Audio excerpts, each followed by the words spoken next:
Hello and welcome to this episode of the UnNoticed Show. Today I've got Justin Goldstein, who is the founder and president of Press Record Communications in New York. Justin, hi. Thanks for joining me today from the Big Apple. Of course. Thanks for having me. It's my pleasure. Now, all the way across there in New York, you're a media specialist. So I'd love to hear from you today how you get your clients noticed using the media. Sure.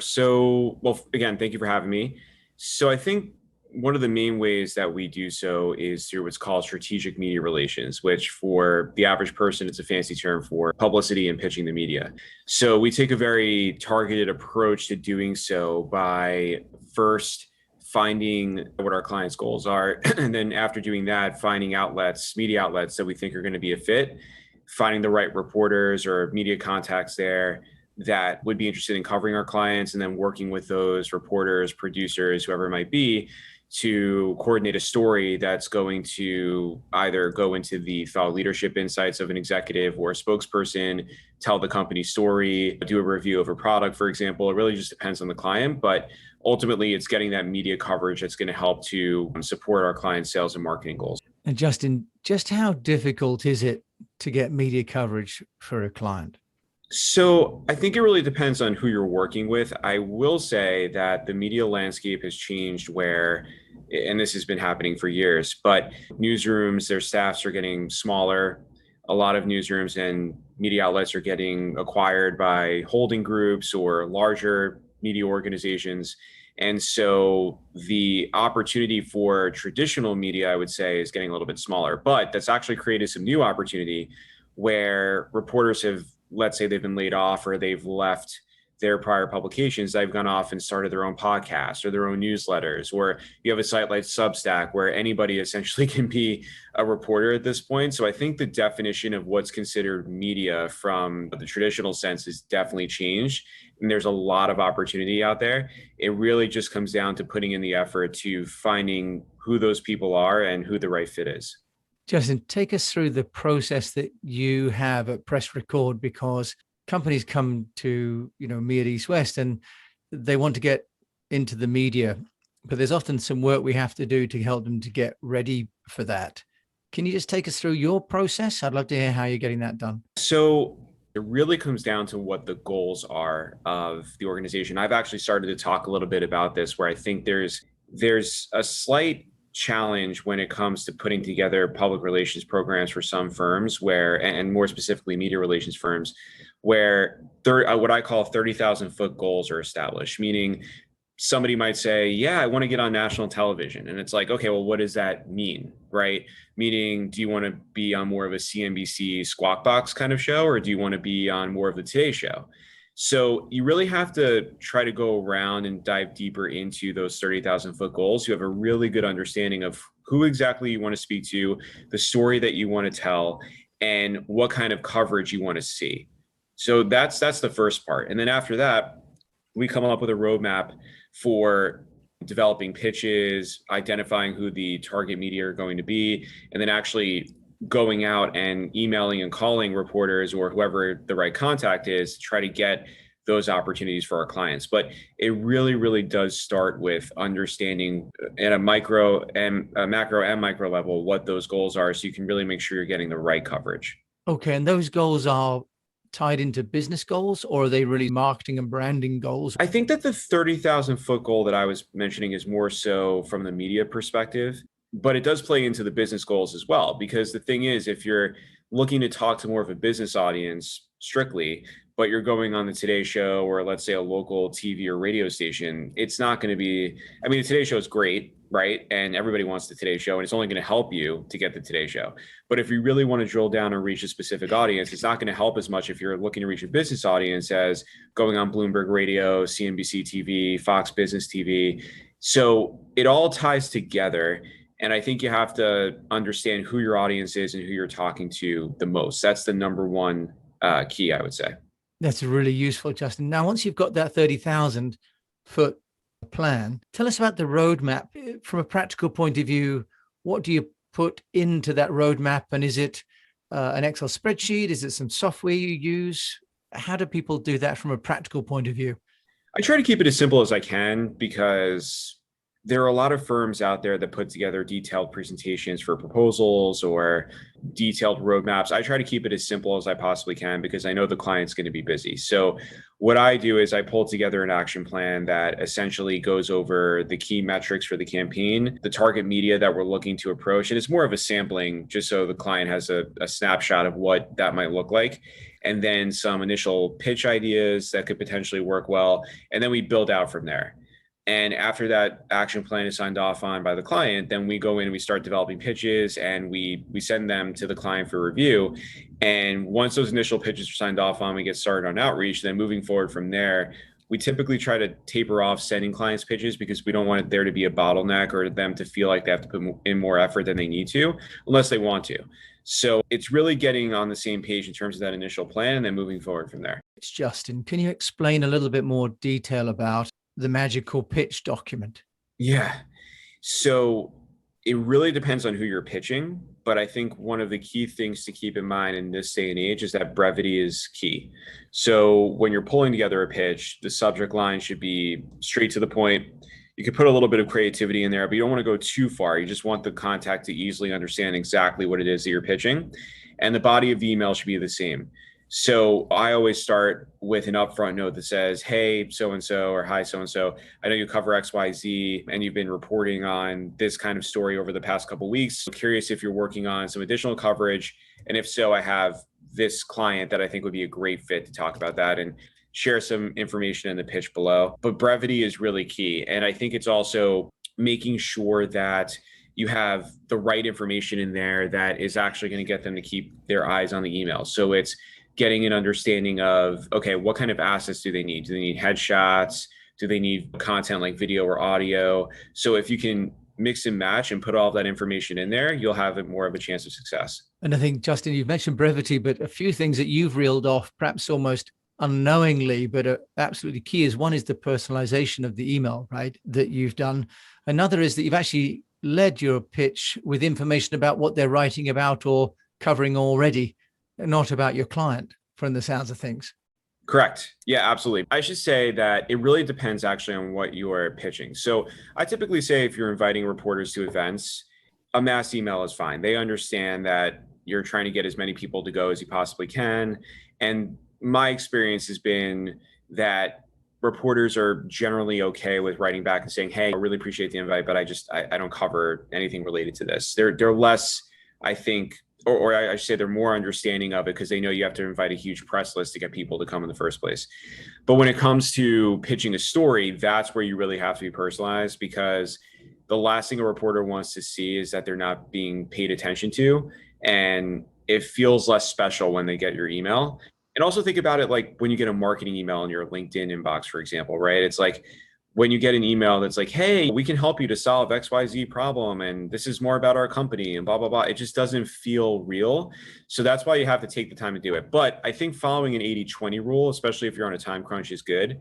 So that means focusing 80% of your time on that 20, and spending the time on personalizing your emails and really trying to get in the right way. And then the other 20% is, if you have the time, great. If not, just putting together an email that at least feels like it's a fit for them in terms of the topic. Yeah. So a tier 1, tier 2 list there. Okay. So you've got your pitch. And I think that what's great there is you mentioned the need to personalize and also to really court the journalist with information about what they're writing about already, and then setting the context for what your own client can provide, right? So this match, how do you get it to lift off the page? Because as Justin, the media are getting tens per day, hundreds per week. How do you get your pitch to stand out? Because lots of media relations experts are personalizing, contextualizing. Now, how do you make it come off the page?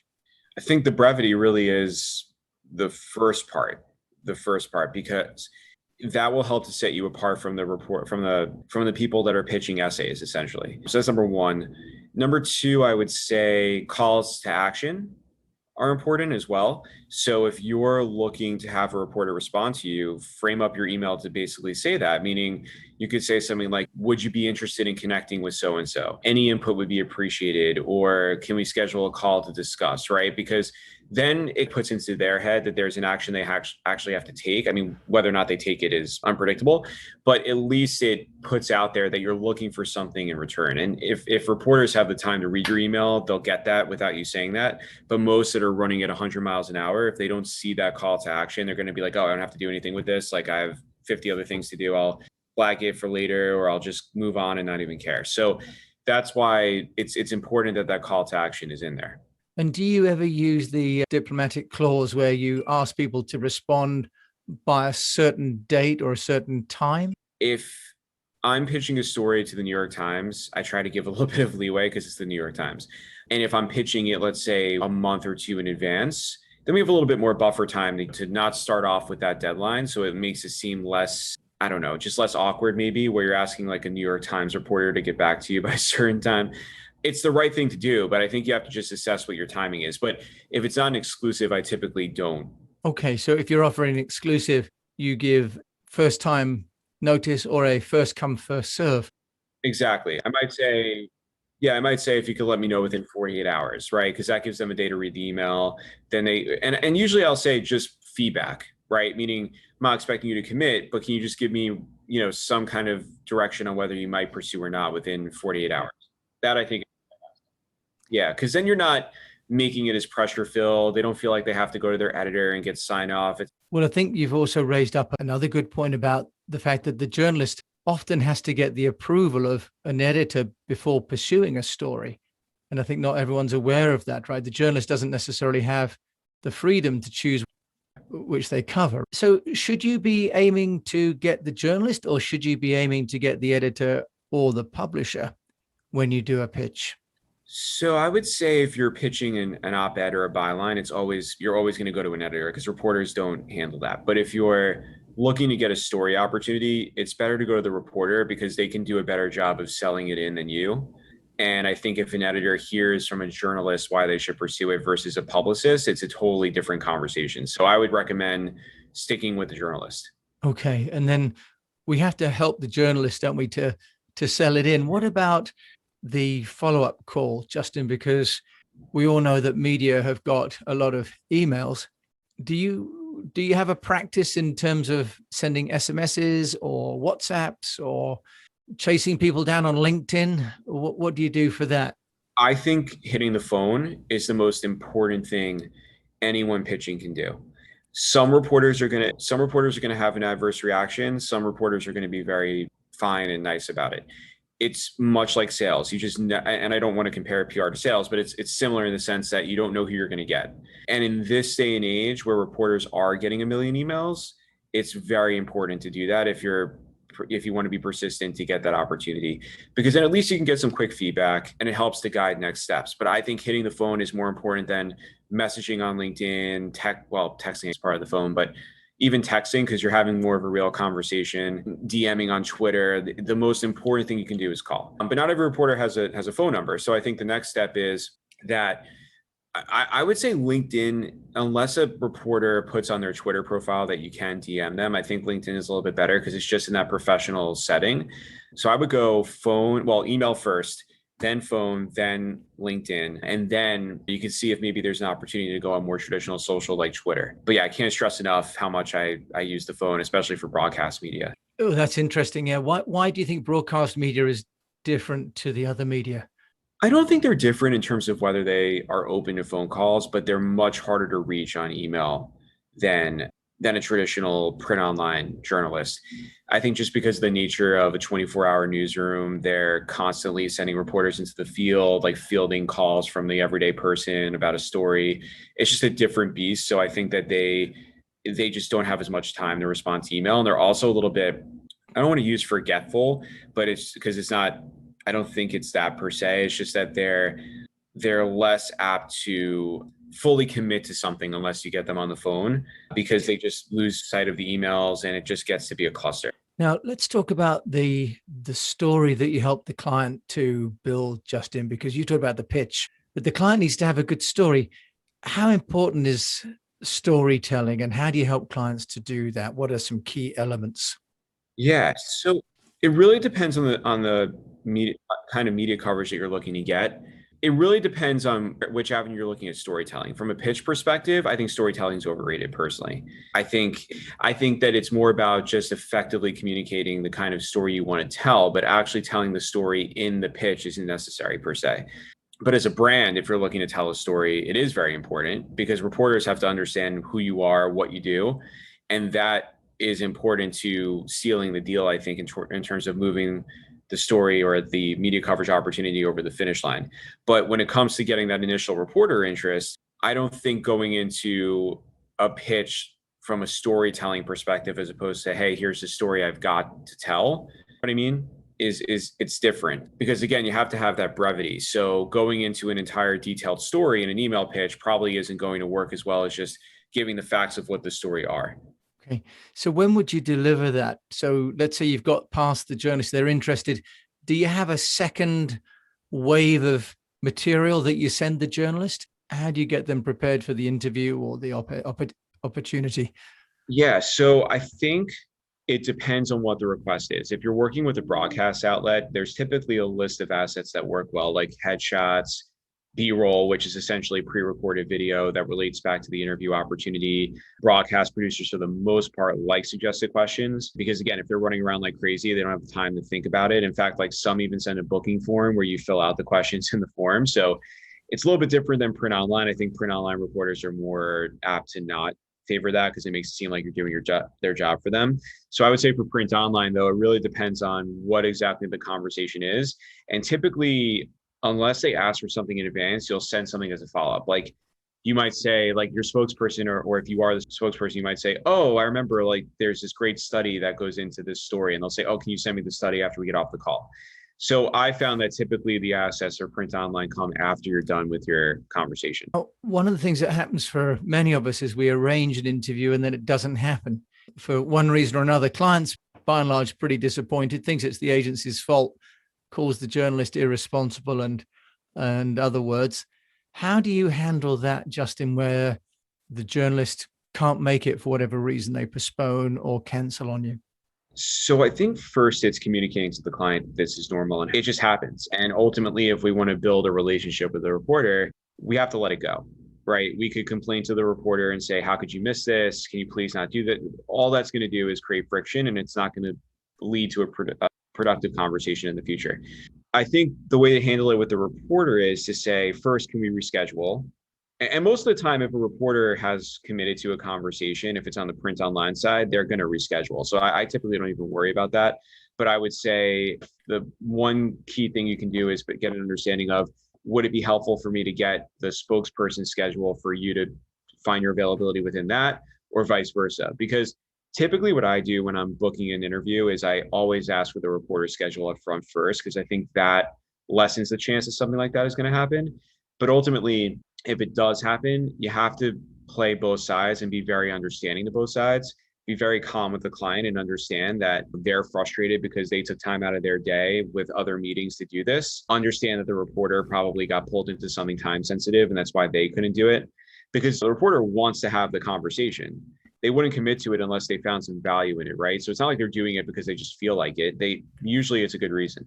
But I think you have to coach your client and make them understand that while it is frustrating, understandably, that if you want to do media, you have to accept the consequences of what might happen when you commit time to doing this. And if you want to build a relationship, it's like building a relationship with a customer. You're not going to go and tell the customer, like, what the hell did you do? You're going to try to smooth it over and just make it as good of a situation as you possibly can. Justin Goldstein of Press Record in New York. How can people find out more about you if they want to get more of your amazing professional skills on media relations? Sure. So best place to find us is www.pressrecord.co. So PRESSRECORD.co. And yeah, would love to hear from anybody. Justin, thank you so much for joining me today. I know you've just had a baby son 2 months ago, so congratulations. But I know that's also tiring, so I appreciate you taking the time out of your busy schedule. And if anyone knows how to get noticed, it's babies. All right. Thank you so much. No problem. Thanks for having me.